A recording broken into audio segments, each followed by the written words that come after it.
When was the last time you listed your roles in life? How about seeing how well they sync with your values and life goals? A long time ago?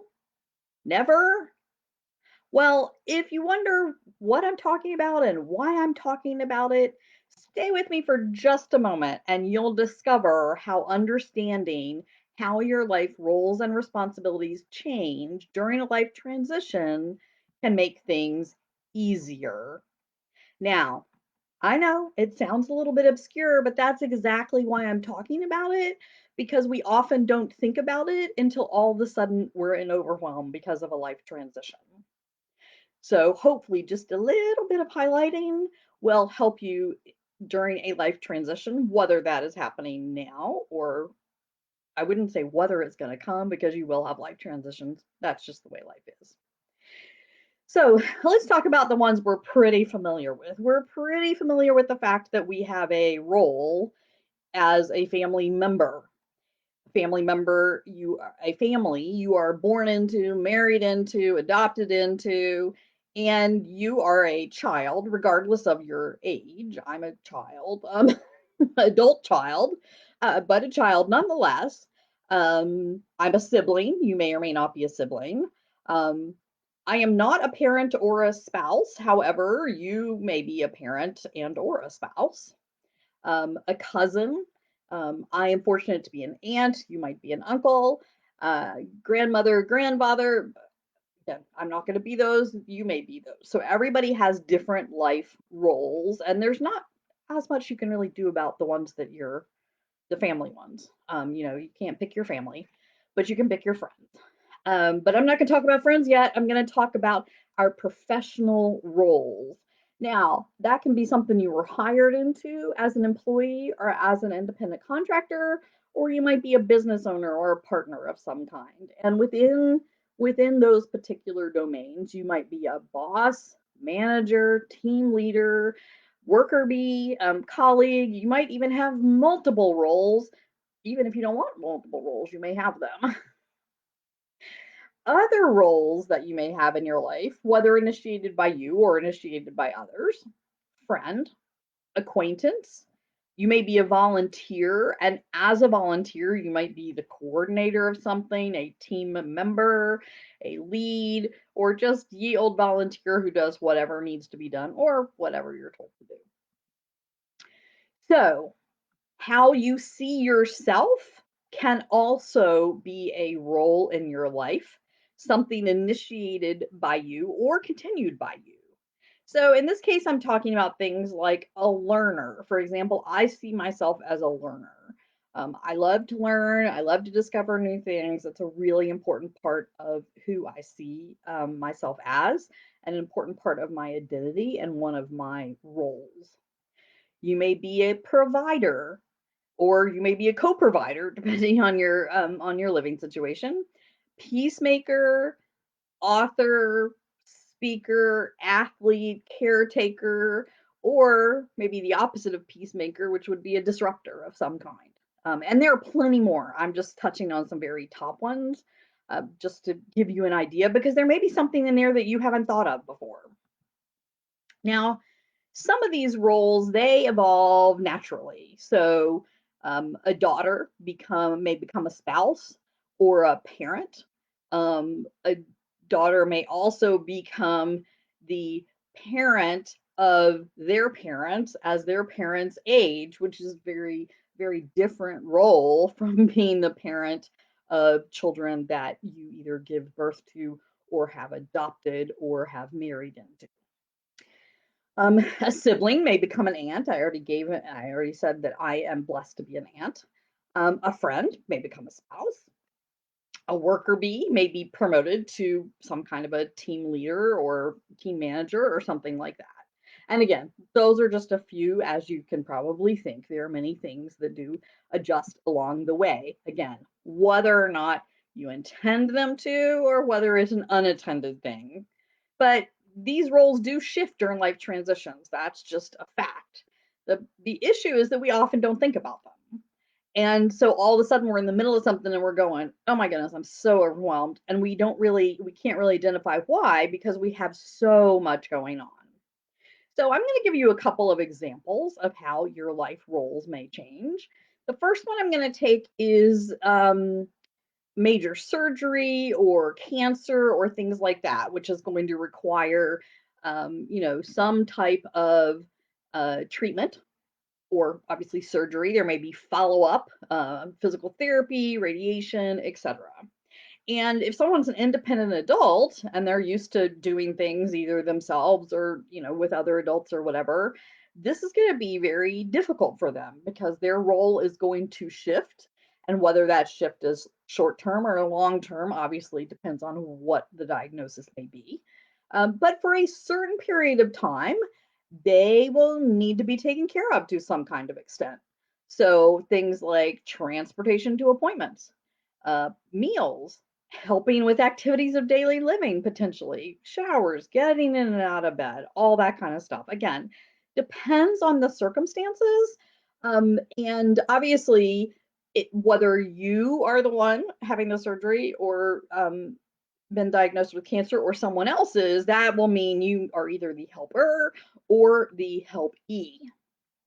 So that's one example. Another example might be traumatic brain injury, which can happen many different ways.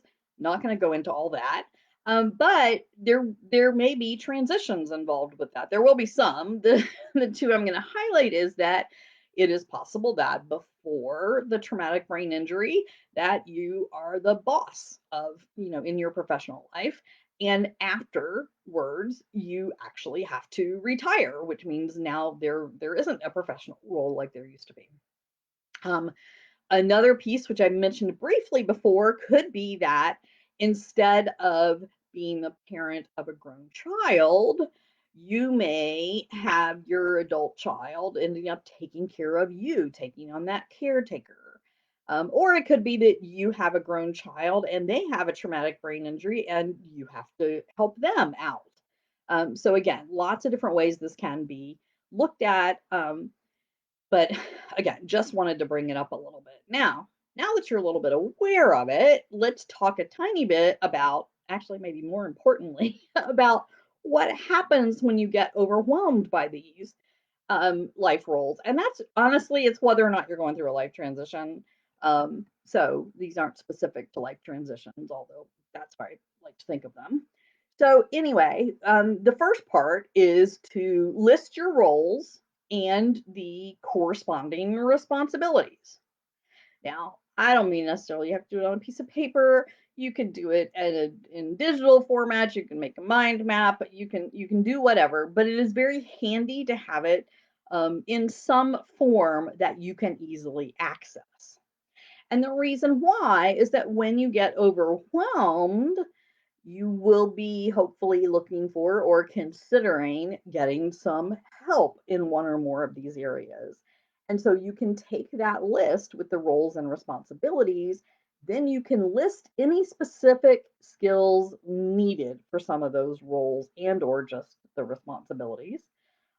Because when you list the specific skills, it makes it easier to find someone who can assume that particular set of activities or duties. So, listing the roles and responsibilities, listing specific skills needed. Now, this is a really hard one. Okay, I understand. I have difficulty with it too, but we have to set real boundaries and we have to respect limits.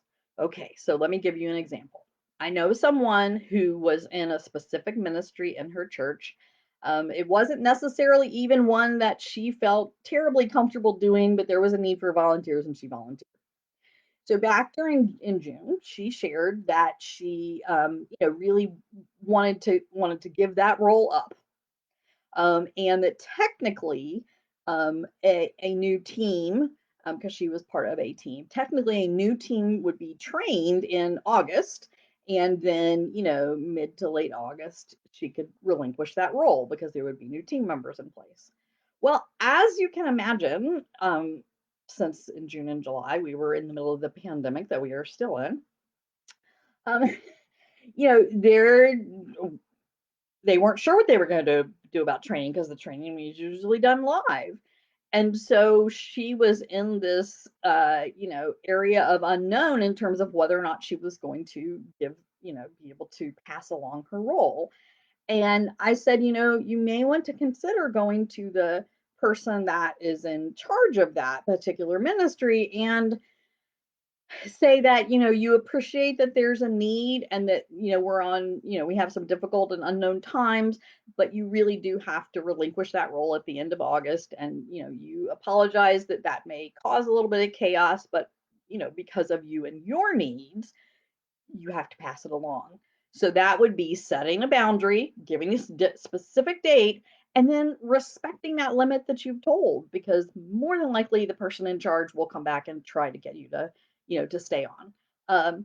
So that's just one example. Another piece to this, so listing the roles and responsibilities, listing specific skills, setting boundaries, reach out for help. And believe me, I know this is not easy because I struggle with it myself. I do know that when you're going through something major, a lot of times people will say, let me know if I can help. And that's great if you are able to reach out for that. Um, I personally appreciate it when someone says, can I help you with X? Because it makes it easier for me to say yes. And I try to do the same, knowing that about me. I try to do the same when other people are going through some kind of a life transition where I might be able to provide some support. So, for example, saying, "Hey, I'd be happy to bring over a meal," or "Hey, do you need someone to take your kids somewhere?" Or, something of that nature. Do you need transportation to physical therapy? Whatever it might be. And you can always say, or anything else you can think of, but that way it may make it easier for them to say yes. On the other hand, if you're on the receiving end, it may be easier for you to have sort of a mental list of here are a couple of things someone could do. If someone volunteers in general, and you could say, well, I have this, this, or this. Which one would you like? Um, the last one I'm going to talk about, though certainly not diminished in any way in importance, is self care. So, life transition, well, self care is always difficult. Again, not going to say it's not, working on it. Um, but self-care is so important during a life transition. And that may depend, obviously, or will depend on what the life transition is in terms of, what self-care uh, is the best self-care for you. But it is something not to overlook ever, but especially as you're looking at being overwhelmed in a life transition. So there you go. Talking about life roles and responsibilities, list them, list specific skills, set the boundaries, reach out for help, make sure you get good self care. All right. So, again, being aware of these shifts and actively advocating during these shifts is going to make it so much easier to navigate a life transition. Thanks for joining me. I'm hoping that you got just a little something that maybe you can use. Janice Russell with Life Transitions Organizing.